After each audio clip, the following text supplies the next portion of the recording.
In the headlines, over 10 million new voters register in the ongoing continuous voter registration exercise across the country. Ekwere Madu wife sue National Identity Management Commission, Nigeria Immigration Service and 2 commercial banks in a federal high court in Abuja. Police nab another member of Gulag killers. And away from Nigeria, dozens found dead in a truck in San Antonio, Texas. Hello and welcome to Trust News Update. I am Ayuba Ilya. Thank you for joining.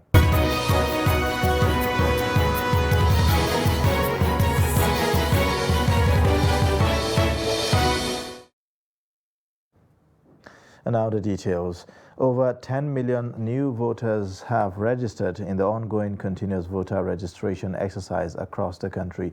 This is according to the update released by the Independent National Electoral Commission on Monday. A breakdown of the figure showed that while fresh registrants hit over 10.4 million, completed registration was pegged at 8.63 million. Furthermore, the update showed that the fresh registrants are made up of 4.3 million males and 4.33 females. Others include persons living with disabilities, 67,171, and youths, a little over 6 million. As part of efforts to encourage smooth democratic processes in countries within the West African region, Special Representative of the United Nations Office for West Africa and the Sahel has visited the headquarters of the Independent National Electoral Commission in Abuja. The mission says that the visit was to canvass support for Nigeria as she prepares for the 2023 general elections to ensure a peaceful exercise. So as Nigeria has been always the good example, and we are happy to know and to hear that the candidates have been already selected. Les Nations Unies seront toujours à côté du Nigeria pour que cet événement puisse se passer dans les conditions les meilleures. So the UN, the United Nations overall, will be always supportive to Nigeria so that the elections will take place peacefully. Et une fois de plus, nous vous encourageons, nous vous félicitons pour le travail extrêmement important que vous ne cessez de faire pour la réussite de ces élections. So we congratulate you and we support you again for the work being done, and the work will be done in terms of preparing these elections. Chairman of the Independent National Electoral Commission, Mahmoud Yakubu, who received the special representative of UNOWA, appreciated the support offered during the conduct of previous elections and assured of the Commission's commitment towards an increasingly consolidated electoral process. On our invitation and working with the United Nations Office in Nigeria and the United Nations Development Program, the UNDP, we invited a United Nations Needs Assessment Mission ahead of the 2023 general election. And I'm glad that His Excellency, the Secretary General of the United Nations, accepted our invitation and not too long ago sent a needs assessment mission. The INEC chairman, who said elections will be conducted based on the provisions of the Electoral Act, also noted that the outcome will be dependent on the choice made by Nigerians. Election is both national and international. We have very good working relationship with our strategic partners and allies in the country. We work very closely with the political parties, with civil society organizations, with media, with the security agencies in the country. But at the same time, we also work closely with our friends in the international community, such as UNOWAS. So whenever you come on this kind of mission, we feel doubly encouraged to continue to do what we need to do for the peace and stability of our sub-region. UNOWA is made up of 15 countries with 84 million registered voters across the sub-region. Aisha Salihu, Trust TV News, Abuja. The chairman, Northern Elders Forum, Professor Ango Abdullahi, said Nigeria's political situation was the major issue that dominated his discussion with former President Olusegun Obasanjo during his visit to Zaria, Kaduna State. Speaking in an interview, the former Vice-Chancellor of Ahmadu Bello University explained that the first thing the former president said was whether the country is heading towards a new leadership that will take it out of the huge challenges bedeviling it, as there are divergent views on whether the nation is on the right track or not. My opinion,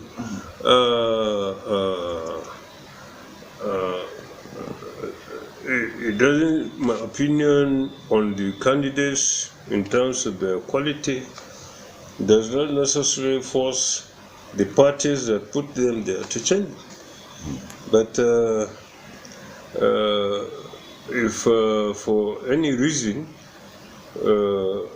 this happens to be also a very widely held opinion in Nigeria, nothing is impossible in terms of, after all, when you are talking about, there are so many candidates that are on ground, even the older ones, some of them.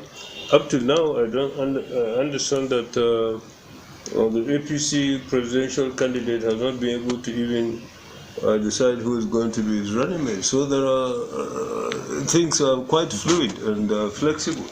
And this flexibility that offers itself may lead to perhaps unexpected changes that could take place within those parties. And within the other group, there are other 15 aspirants.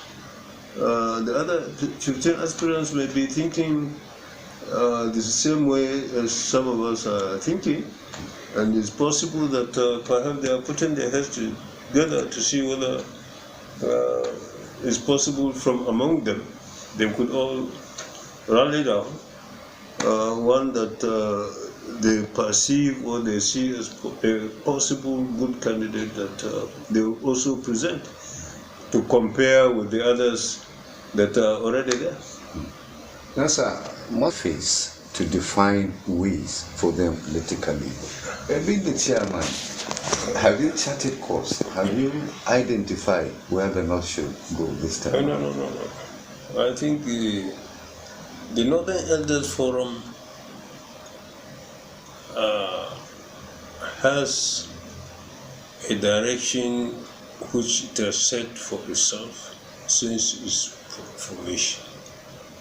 It is a political activist group, and its main purpose is to see in as many ways as possible how to participate, and in the process of participation protect the political interests of the North in Nigeria. And that's what we have been doing. As you can see from the various people that are working within the general umbrella of Northern Elders Forum, Dr. Hakim, Sharif, the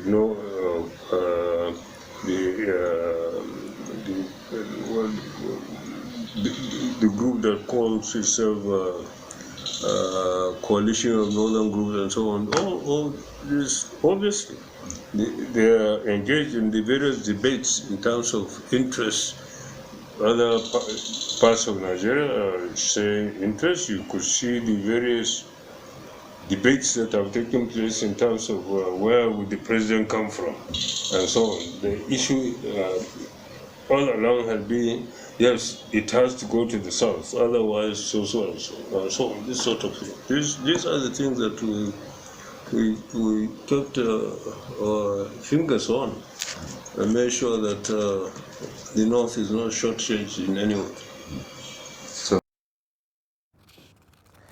Now, former Deputy Senate President Ike Ekweremadu and his wife Beatrice have sued the National Identity Management Commission, Nigeria Immigration Service, NIS, and others over the controversy surrounding David Ukpo's real age. The duo filed a suit before Justice Inyang Eko Federal High Court in Abuja. The Ekweremadu prayed the court for an order directing the NIMC to supply them with the certified true copy of the biodata information of David Wanini Ukpo and the NIS to provide his documents and application form for the purpose of facilitating the criminal investigation. The applicants were arrested and charged before the Oxbridge Magistrate Court in the United Kingdom on the 23rd of June 2020 for offences of conspiracy to facilitate the travel of another person with a view to exploitation, namely organ harvesting. Justice Ekwo fixed July 1 for hearing of the matter. Now, on security matters, operatives of Nigerian police force in Imo State under the leadership of CP Muhammad Barde has successfully apprehended one out of the two fleeing members of the notorious gang who killed the All Progressives Congress chieftain Ahmed Gulag in Imo State, southeast Nigeria, on his way to the airport sometime last year. According to the police public relations officer, CSP Michael Abatam, who paraded the suspect alongside others who perpetrated various crimes in the state, his arrest was effected by the anti-kidnapping unit of the command. It will be recalled that the police had killed some members of the said gang, and two of them escaped during the gun duel on the same day they killed Gulag. Luck had finally ran out of one of the two fleeing members, Anosike Chimobi, a 38-year-old male who could not escape the ever-gallant team from the anti-kidnapping unit. Consequently, he was dislodged and arrested. Now, the Bauchi State Command has revealed the identities of the three suspects that removed the eyes of a 16-year-old boy, Uzairu Salisu, in Bauchi. The command also announced the recovery of the plucked eyes. The State Police Command, DSP Muhammad Ahmed Wakil, in a statement on Monday, listed the suspects as Isaac Ezekiel of Rafin Zurfi Yelwa, Bauchi Metropolis, Nansok Bawa of Kabir District, Kankia Local Government Area of Plateau State, and Johanna Luka alias Dr. Samu, 52, of Golbong Ampa District in Kankia Local Government Area of Plateau State. Wakil said that the prime suspect, Isaac Ezekiel, voluntarily confessed to the crime, which he admitted was for ritual purposes. He said a prompt search for his house by the police led to the recovery of the victim's eyeballs and more exhibits. Still staying with security matters, gunmen suspected to be kidnappers have killed a Catholic priest, Reverend Father Christopher Ordia, in Edo State. Police authorities in the state confirmed the incident in a statement on Monday in Benin City by Jennifer Iwegbu, the Deputy Public Relations Officer of the command. Ordia was, until his death, the priest in charge of St. Michael Catholic Church at Kabigbo in Esako West local government area of the state. He was abducted from his rectory in early hours of Sunday while on his way to conduct a mass for worshippers at the parish. Ordia's death comes a day after another Catholic priest, Reverend Father Vitus Borogo, was killed by armed men in Chikun local government area of Kaduna State. You're watching the news update on Trust Television. Coming up shortly. Kano residents consider camels as alternatives. Details and more after the break.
Thanks for staying. You're watching the news update on Trust Television. Here's a reminder of our top stories.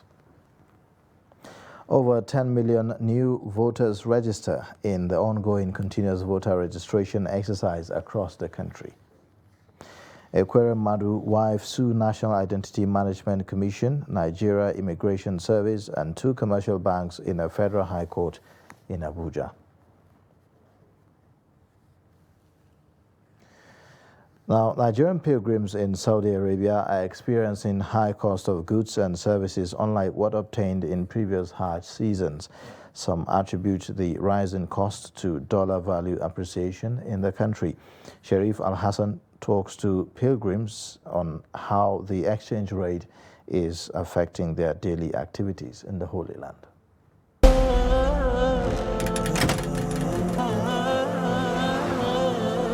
The Grand Mosque of Mecca and Medina was locked down for nearly 2 years as the Kingdom of Saudi Arabia struggles to stem the tide of the deadly virus. But that has changed. This time, the annual Hajj pilgrimage is taking place. Authorities in Saudi Arabia seem to be easing coronavirus restrictions, which now give pilgrims unfettered access to the major grand mosques of Mecca and Medina without social distancing and wearing of face masks. But one thing that is staring thousands of Nigerian pilgrims in the face is the high cost of goods and services occasioned by a frequent rise in the dollar as against the Nigerian currency.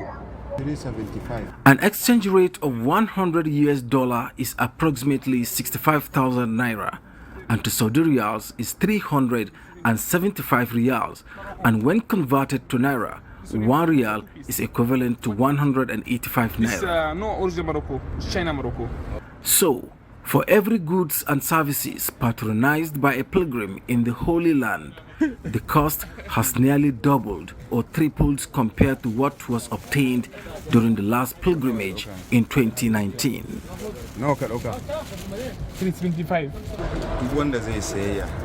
Anyone that wants to buy something, is better for that person to buy from home, Nigeria, because our currency doesn't have any value at all.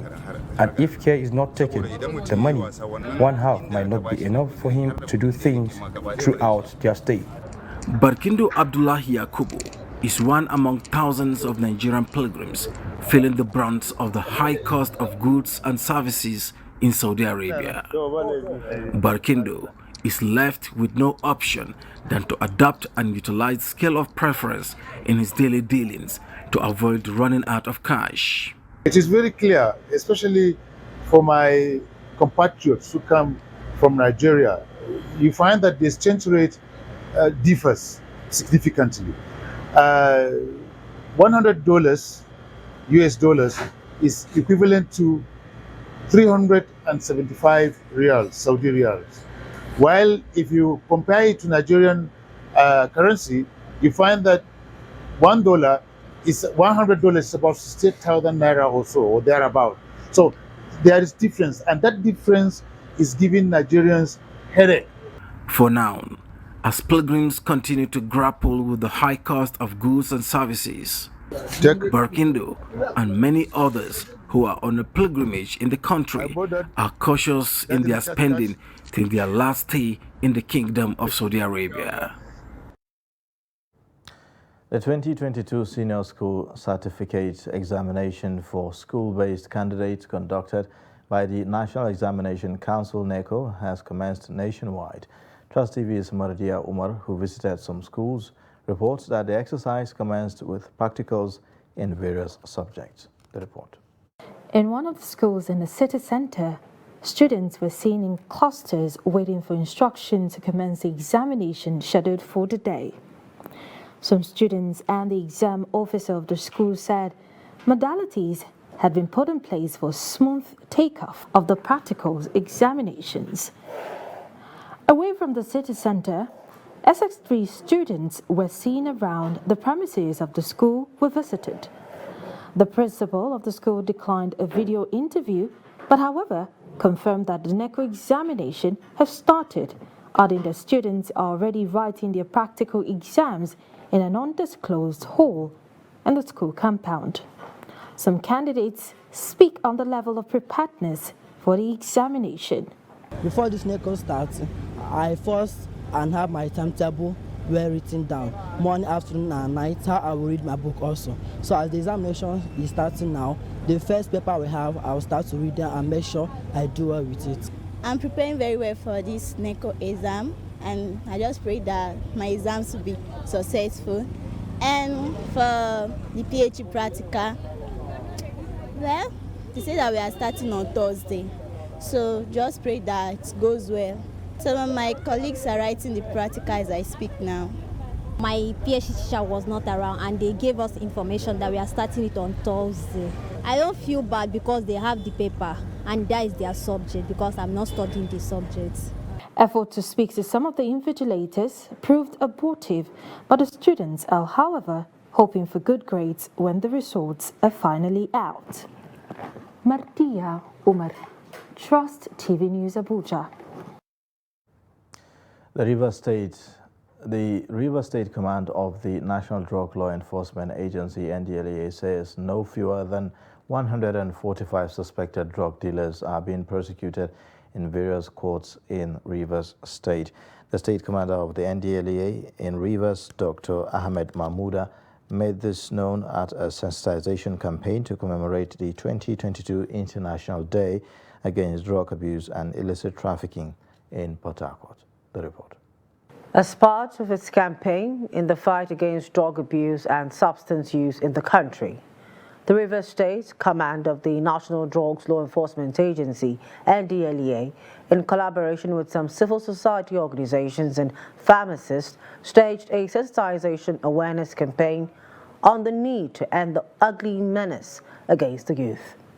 Speaking with newsmen, the State Commander of NDLEA in Rivers, Dr. Ahmed Mahmouda, said the level of drug abuse and illicit trafficking in Nigeria had become worrisome and needed concerted efforts by all groups in the society to sensitize the public on the dangers. For the arrest and seizures of drug peddlers and barons, we were able between January to date, that's exactly 6 months now, we were able to arrest successfully about 145 suspects. Mostly we have 26 females and 119 males. Executive Director of Right Minds Leaders Network, John Best, and other stakeholders urge youths in the state to shun illicit drugs because of the negative effect on their health. The 2022 International Day Against Drug Abuse focuses on addressing drug abuse in health and humanitarian crisis. So many things are happening. You hear about wars, you hear about so many things. And so many persons believe that, young people believe that the way out of this crisis is to indulge in drugs, is to take something to cool off and all of that. But we're here to tell them that no, by the time you take this thing, it never helps matters. Leadership Challenge Foundation is here today collaborating with NDLEA to engage the minds of the youth and to let them know that there is no good in drug abuse. Drug abuse cannot do any youth any good. We are actually fighting against the illicit use of drugs. That is why we are here. We reach out to the young ones, the ones that are really mad by these illicit behaviors too, taking illicit drugs like marijuana and the rest of them that are very, very harmful to their system. It's always good to know your health status in order to live a better life. So we always say there's no future in drug abuse. So we also endeavor and we tell people to always mind what they put in their body. There are consequences of drug abuse as well. So we have the physical, we have the mental, and we have the social effects. The commander, Ahmed Mahmouda, reaffirmed that the command under his watch has determined to ward off traffickers from the state with the active support of the Rivers State government and some community members. He said drug is behind violence and insecurity that seem to take over Nigeria at the moment, saying citizens must rise up to defend itself by joining the war against drug abuse, which he said knows no age or religion. And away from Nigeria, at least 46 people have been found dead inside a tractor trailer in San Antonio, Texas, in what appears to be a human smuggling attempt along the United States-Mexico border. San Antonio Fire Chief Charles Hood said 16 other people, including minors found in the trailer on Monday, were transported to the hospital for heat stroke and exhaustion. Police Chief William McManus said a city worker at the scene was alerted to the situation by a cry for help Monday. Officers arrived to find a body on the ground outside the trailer and a partially opened gate to the trailer. The vehicle was found next to railway tracks in a remote area on the city's southern outskirts. 3 people, however, have taken into custody over the incident. And in sports news, Chelsea have made contact with Manchester City about a move for England forward Raheem Sterling. Sterling, who joined from Liverpool in a £49 million deal in 2015 and has scored 131 goals in 339 games, is a major transfer target for New Blues owner Todd Burnley. It is understood Chelsea are yet to launch a formal bid for the 27-year-old, but one is expected shortly. Sterling has a year left on his contract and is understood to be reviewing his options. Sterling, who has 77 England caps, has never made any secret of his desire to play as much as possible and be a central figure in a team that challenges for major honors. And that's a wrap on Trust News Update. Watch more via all our social media platforms and also subscribe to our YouTube channel. I am Ayuba Ilya. Thank you for watching.